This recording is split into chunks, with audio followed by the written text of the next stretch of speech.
nobody talk you out of it. You in a dark place because God needed a personal space to grow you, develop you, and mature you. Wherever you are in this building, give God your final shout of praise. Thank God for the ministry of music. We're getting ready to go dive right into this word of God. This is the last part of this series in the month of March, entitled Marching Into Your Greatness. Marching into your greatness. You can be seated because I'm going to take you on a journey. You can be seated. I'm going to take you on a journey. You can turn your Bible to the book of 1 Samuel chapter 17. You can wait on me right there. 1 Samuel chapter 17. We began with verse number 45. Before I get you there, let me bring you up to speed to make sure you're in the right frame of mind to receive the word of God, so you will leave here not entertained but empowered. This series we've been dealing with in the month of March is called Marching Into Your Greatness. And before that sounds like an arrogant or conceited statement, no, we're just identifying with our place with God. Because when God created us, he called us great. And we're going to take back everything the devil has tried to steal from us, including our self-identity. We were created to be great. And we're going to march back into our greatness. But we discovered throughout this series, in order to march into your greatness, it takes great faith.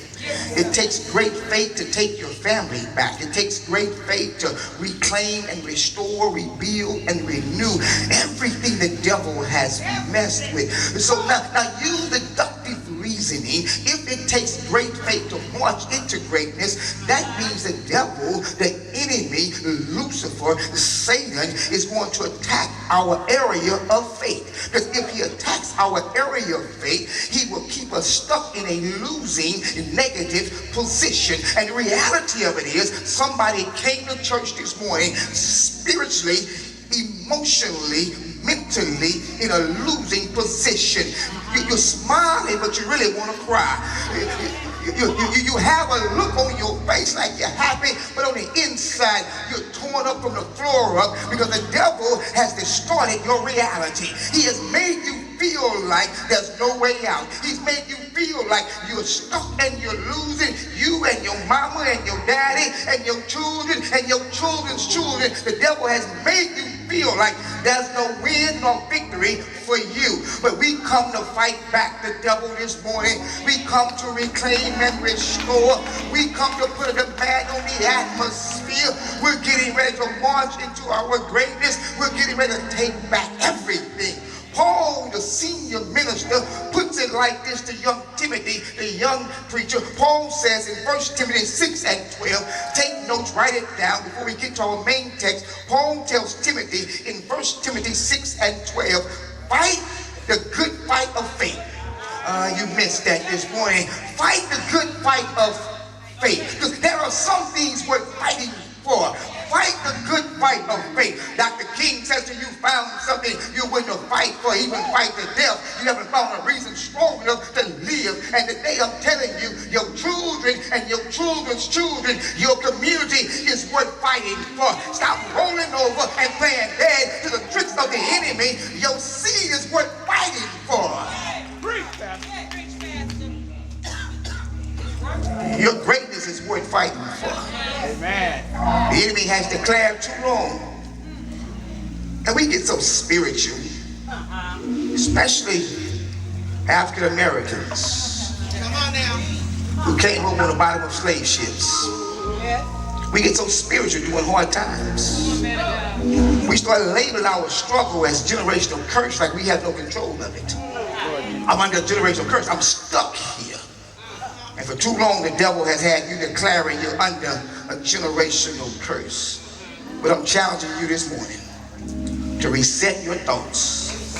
For the man thinketh, so is he. I'm challenging you this morning to declare, I'm ready to march into my greatness.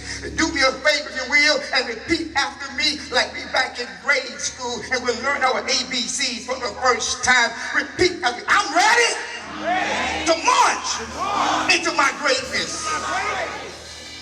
You and your children and your children's children are blessed going in and blessed coming out.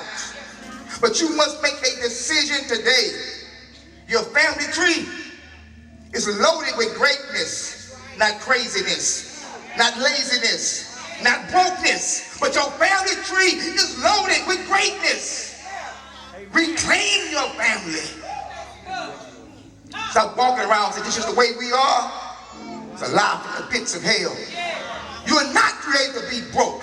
You're not created to be mad and sad. You're not created to be at the bottom. You were created in the image of God to rise up and have dominion, have power, have authority. You were created to tell the devil and all his workers, get thee behind me.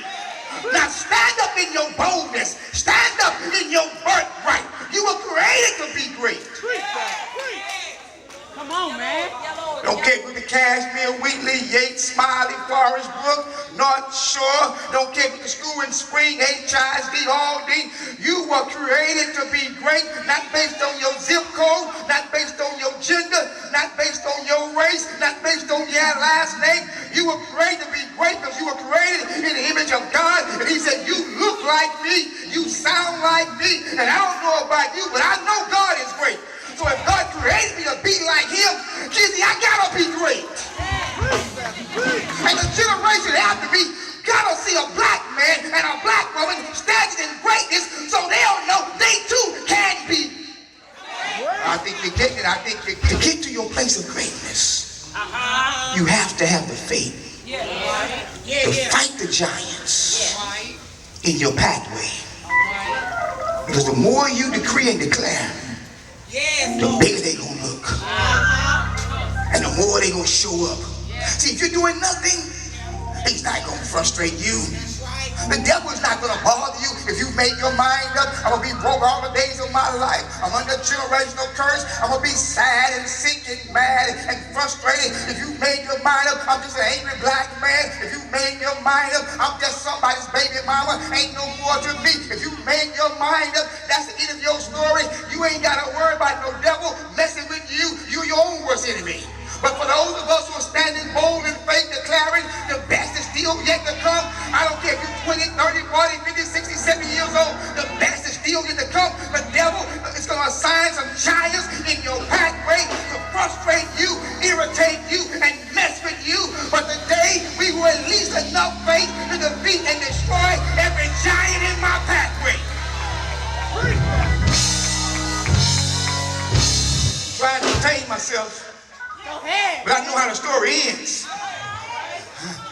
For those who want to stand with the reading of the word, 1 Samuel chapter 17, verse 45, you can now stand for the reading of God's word. Stay off that. Stay off that. That's my spiritual crack. If you get on that, I'm going to go crazy. Stay off it for a second. Let me finish my assignment. 1 Samuel chapter 17, verse number 45. And we'll run down to verse 50. David said to the Philistine, that's the giant, you come against me with sword, spear, and javelin, but I come against you in the name of the Lord Almighty, the God of the armies of Israel, whom you have defiled. This day the Lord will deliver you into my hands. Into my hands. And I'll strike you down and cut off your head.